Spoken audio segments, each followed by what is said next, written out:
My quick first impressions of this Lincoln Electric WELD-PAK, the 90i MIG welder.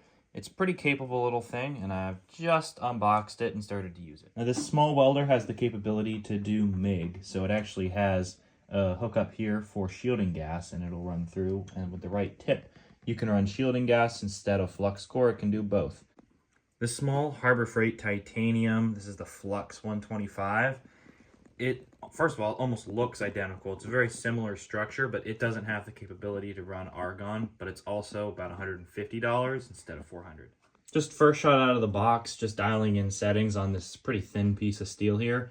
Just started to lay down some pretty rough beads. Of course, they're pretty bad and there's a lot of burn through spots, so I need to dial in the amperage and the wire feed, but so far it works pretty good. I do like the grounding clamp. I think it's a little bit nicer than the Harbor Freight one. This Harbor Freight one's just a little bit thinner and it's missing the copper strap. Overall, I'm pretty happy with it out of the box, and I'll be excited to get some shielding gas hooked up to it and see what'll happen.